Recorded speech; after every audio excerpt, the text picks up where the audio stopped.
Je pense, présentement, aux bûcherons des forêts du nord de Québec.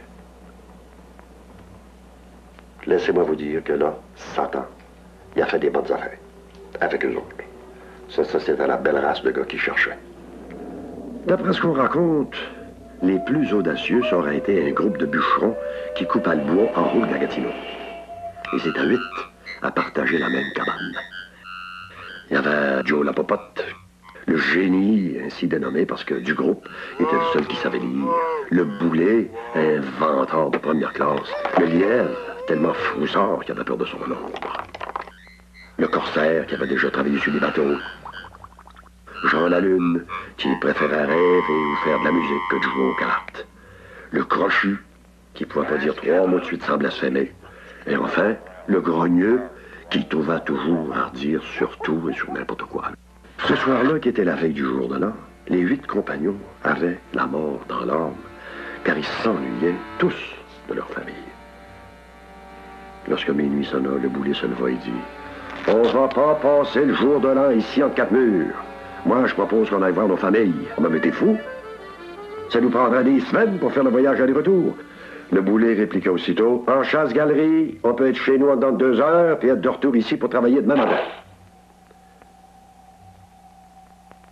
Ses compagnons s'ennuyaient tellement de leur famille que le boulet n'eut aucun mal à les convaincre de faire le voyage. Le boulet annonça que le moment de prononcer l'incantation était arrivé.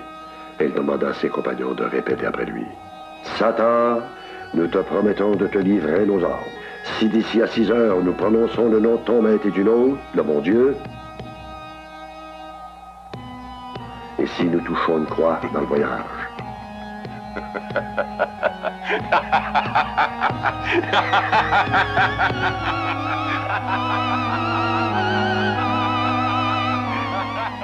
À cette condition, tu nous transporteras à travers les airs et tu nous ramèneras de même au chantier. À Cabris, à Cabras, à Cabram, fais-nous voyager par-dessus les montagnes. Dès qu'ils eurent prononcé les dernières paroles, le canot s'éleva de terre et se mit à voler dans les airs.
Lorsqu'ils arrivèrent chez eux, leurs parents et amis furent bien étonnés, mais ils étaient si heureux de les avoir auprès d'eux pour les festivités du Nouvel An qu'ils oublièrent de les interroger sur le voyage.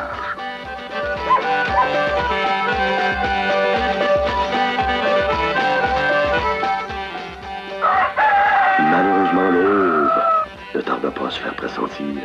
Il leur fallut se dépêcher et se remettre en route pour le chantier.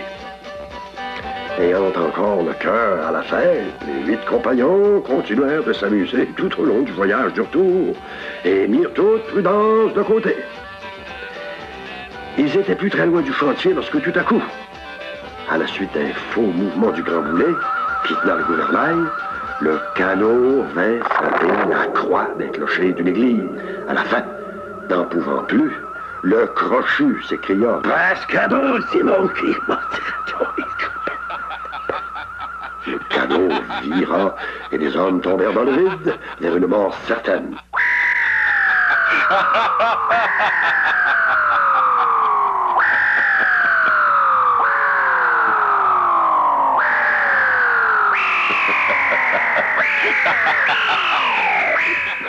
C'est alors que se produit une chose étrange.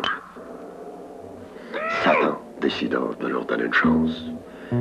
Si bien que les hommes tombèrent, non pas en enfer, mais dans la neige.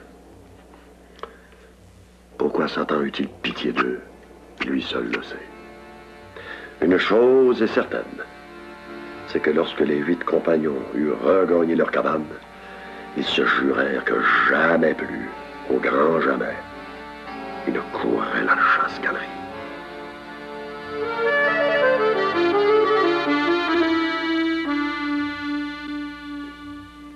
Je pense que cette histoire a dû couper court au voyage en chasse-galerie.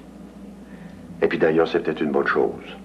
Avec tout ce qui se balade aujourd'hui dans les airs, à ces beaux personnages, j'y pense, qu'est-ce qui arriverait s'ils revenaient aujourd'hui? Le bonhomme 7 heures, par exemple. Les feux follets hésiteraient sûrement à venir danser le long des autoroutes, avec son visage poilu. Le loup-garou, bonsoir, incognito, et le beau jeune homme au violon magique décrochera peut-être un contrat dans une maison de disques.